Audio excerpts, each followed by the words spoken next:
விஜயுடைய வண்டிக்கு பின்னாடி 5 வண்டி தான் வரணும் அப்படின்னு சொல்லப்பட்டிருந்தது. ரோட் ஷோக்கு அனுமதி இல்லை அப்படின்னு சொல்லப்பட்டிருந்தது. ஆனால் ஏறக்குறைய அது ரோட் ஷோ மாதிரி தான் நடந்துட்டு இருக்கு. ஏன்னா ரோட் ஷோக்கு அனுமதி இல்லை அப்படின்றதுக்காக தான் விஜய் வாகனத்துடைய மேலே, அதாவது அந்த பஸ்ஸினுடைய மேலே நின்று தொண்டர்களை பார்த்து கையசைக்கக்கூடாது, கூட்டம் கூடிடும் அப்படின்னு காவல்துறை சொல்லியிருந்தாங்க. ஆனாலும் பார்த்தீங்க அப்படின்னா விஜய் வண்டிக்குள்ளே இருந்தாலுமே கூட அந்த கூட்டம் ரோட் ஷோக்கு ஈக்குவலான கூட்டம் 2 பக்கமே இருப்பதை பார்க்க முடிகிறது. இந்த 3 மாவட்டங்களை சேர்ந்த நிர்வாகிகள் மட்டும் வரணும் அப்படின்னு அறிவிக்கப்பட்டிருந்தது. அதையும் மீறி பல மாவட்டங்களில் இருந்து நிர்வாகிகளோ விஜய் மேலே அன்பு கொண்டவர்களோ வந்திருக்காங்க அப்படின்றது களத்தில் செய்தியாளர்கள் சொல்லக்கூடிய தகவலாக இருக்குது. அதனால் திரும்பிய திசையெல்லாம் தாவேக தொண்டர்களாக இந்த சாலை முழுவதும் காணப்படுகிறார்கள் அப்படின்ற தகவல் கிடைச்சிருக்கு.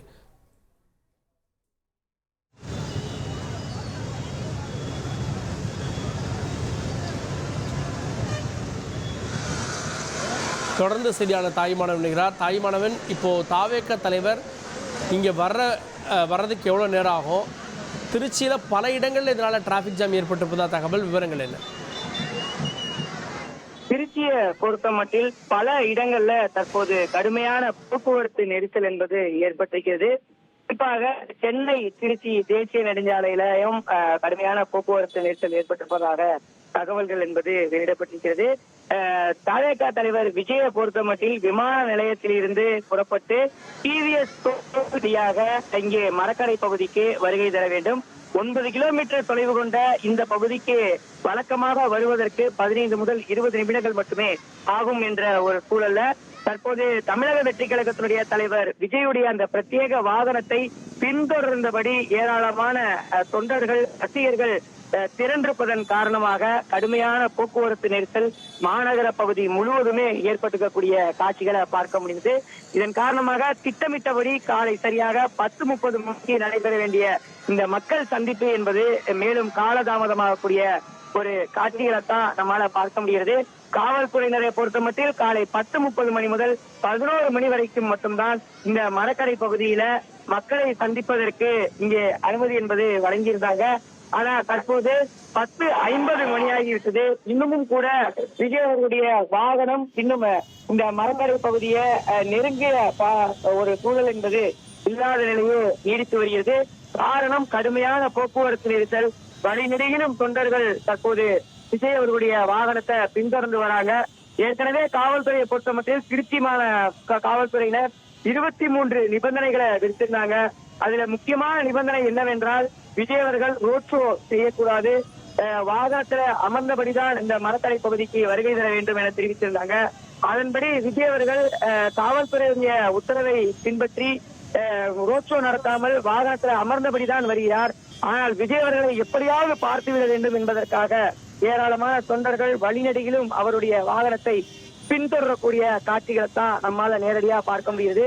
இதன் காரணமாக நேரம் செல்ல செல்ல விஜய் அவர்களுடைய வாகனம் தொடர்ந்து ஊர்ந்து வரக்கூடிய காட்சிகளையே பார்க்க முடிகிறது. இன்னமும் கூட இந்த மக்கள் சந்திப்பு நடைபெறக்கூடிய அந்த மரக்கடை பகுதிக்கு வாகனம் என்பது வராத ஒரு சூழலே நீடித்து வருகிறது. இன்னும் 10 நிமிடங்கள் தான் இருக்கின்றன. காவல்துறை மக்களை சந்திப்பதற்கு அனுமதி என்பது கொடுத்தது நிறைவடைவதற்கு. காரணம் என்னவென்றால் 10:30 மணி முதல் 11 மணி வரைக்கும் தான் அனுமதி என்பது திருச்சியில வழங்கப்பட்டுள்ளது.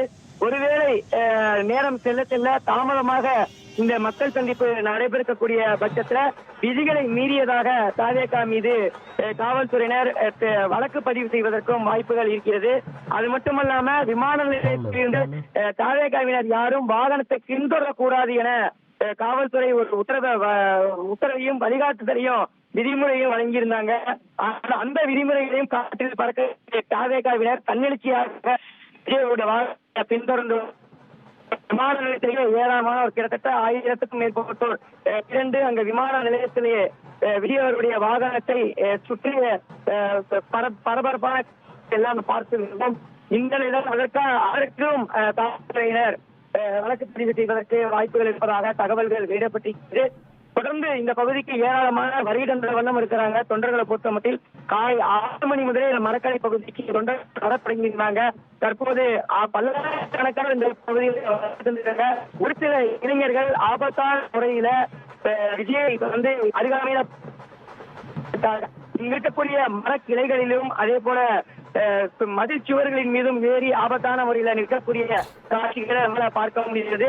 அதுக்கும் இல்லாம மின்மாற்றிகள் இருக்கக்கூடிய பகுதியிலும் அந்த மின்சார வழித்தடங்கள் இருக்கக்கூடிய பகுதியிலும் உயரமான ஏறி ஆபத்தான முறையில் இளைஞர்கள் சிலர் நிற்பது காவல்துறை தொடர்ச்சியாக ஒலிபெருக்கி மூலமாகவும் அருகாமையில் சென்று அவர்களை அப்புறப்படுத்தக்கூடிய பணிகளும் ஈடுபட்டிருக்கிறாங்க. ஆனா இருந்த போதிலும் கட்டுக்கடங்காத குற்றம் நிலவுவதன் காரணமாக இங்கே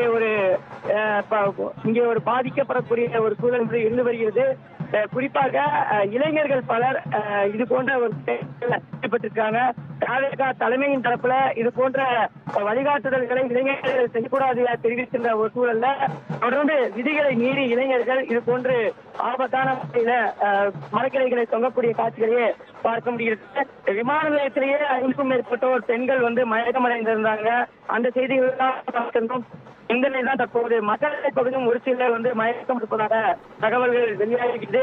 இங்கே பாதுகாப்பிற்காக தொடர்புடைய மருத்துவ வசதிக்காகவும் இங்கே ஆம்புலன்ஸ்கள் காலை முதல் நிறுத்தி வைக்கப்பட்டுள்ளன.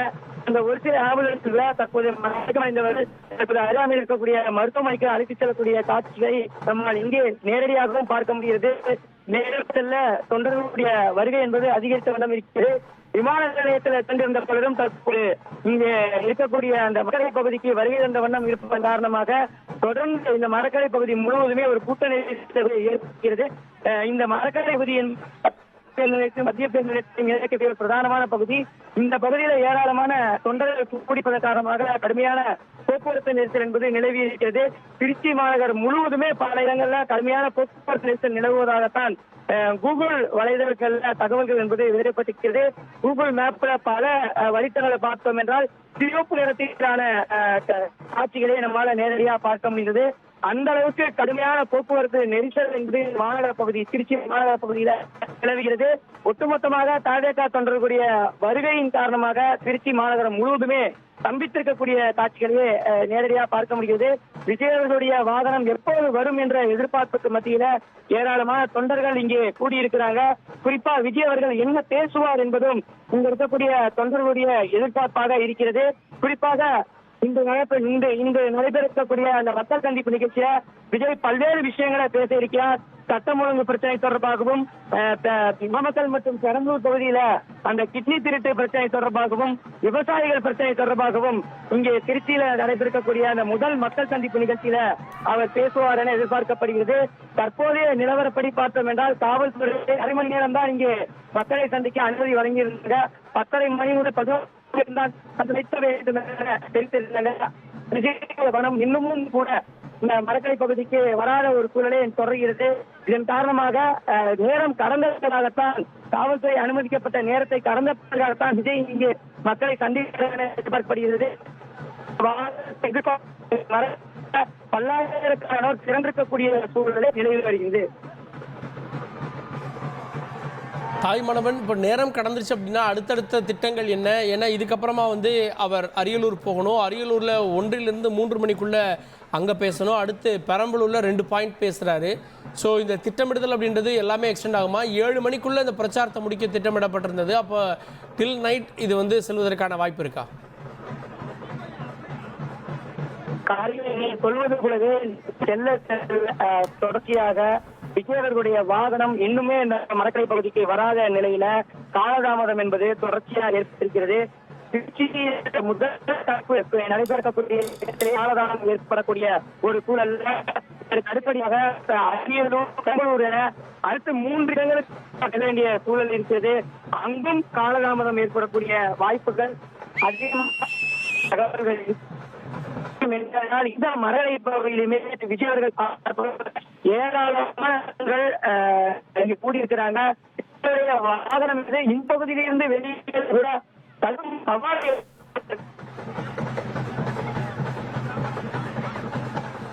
கூடுதல் விவரங்களுக்கு நன்றி தாய்மானவன். விஜய் இந்த பாயிண்ட்ல கிட்டத்தட்ட ஒரு 11 மணிக்குள்ள முடிச்சிருக்கணும். ஆனால் மரக்கடை பகுதிக்கு இன்னும் சேரவில்லை. கிட்டத்தட்ட 1/2 மணி நேரத்திற்கு மேலாக இந்த தாமதம் நீடிக்கிறது. இது தாமதம்னாலும் தொண்டர்கள் இருப்பாங்க, கேட்பாங்க, அதெல்லாம் ஒரு நாளும் இது அடுத்தடுத்த பாயிண்ட்டுகளில் பாதிப்பை ஏற்படுத்துமா? பொதுவாகவே அரசியல் கட்சிகளுக்கு இந்த பிரச்சனை இருக்குது. நம்ம பழைய காலத்தெல்லாம் கேள்விப்பட்டிருக்கோம். எம்ஜிஆர் அவர்கள் முதல் நாள் 9 மணிக்கு ஒரு கூட்டம் அப்படின்னா அவர் வந்து அடுத்து காலையில் 3 மணிக்கு தான் வர முடியும். அந்த அளவுக்கு இதே மாதிரி வந்து 2 பக்கமும் தொண்டர்கள் நின்று அவருடைய வாகனத்தை வழிமறிச்சுக்குவாங்க. அவங்களெல்லாம் பார்த்து பேசிட்டு கையசைத்து வர்றதுக்கு அடுத்த நாள் ஆயிரும். அப்போ வரைக்கும் தொண்டர்கள் காத்திருப்பாங்க அப்படின்றதெல்லாம் செய்திகள். ஆனால் இது காவல்துறை எப்படி எதிர்கொள்ள போகுது? ஏன்னா 23 நிபந்தனைகள் கொடுக்கப்பட்டிருக்க சூழலில் அந்த டைம் அப்படின்றது ரொம்ப முக்கியம். எவ்வளோ நேரம் பேசணும் அப்படின்றது கூட முக்கியம். இதையெல்லாம் இந்த கூட்டத்தால் ஃபாலோ பண்ண முடியாமல், இந்த நிபந்தனைகளை நிறைவேற்ற முடியாமல் போயிடக்கூடிய சூழல் வந்து நம்ம இப்போவே பார்க்குறோம். குறிப்பாக வந்து ஆம்புலன்ஸ் வசதிகள் ஏற்படுத்தி இருக்கணும், அதாவது முதலுதவி ஏற்படுத்தி இருக்கணுன்றது அந்த பாயிண்டில் மட்டும் இருக்குது. பட் விஜய் வரக்கூடிய எல்லா இடத்துலையுமே வந்து குறிப்பாக இந்த விமான நிலையம் பக்கத்திலே சிலர் மயக்கமடைஞ்சு விழுந்தாங்க. ஸோ அதெல்லாமே வந்து அடுத்த நிபந்தனைகளில் சேருமா? அடுத்தடுத்த மாவட்டங்கள், குறிப்பாக அடுத்தடுத்த மாவட்ட காவல் கண்காணிப்பாளர்கள் இது வந்து ஆட் பண்ணுவாங்கன்ற கேள்வியும் ஏற்பட்டிருக்கு. இனி செல்லும் இடமெல்லாம் செய்தி. தந்தி டிவியின் வாட்ஸ்அப் சேனலை ஃபாலோ பண்ணினா செல்ல இருக்கும் இடமெல்லாம் செய்தி. இதோ QR கோட் இப்பவே ஸ்கேன் பண்ணுங்க, ஃபாலோ பண்ணுங்க.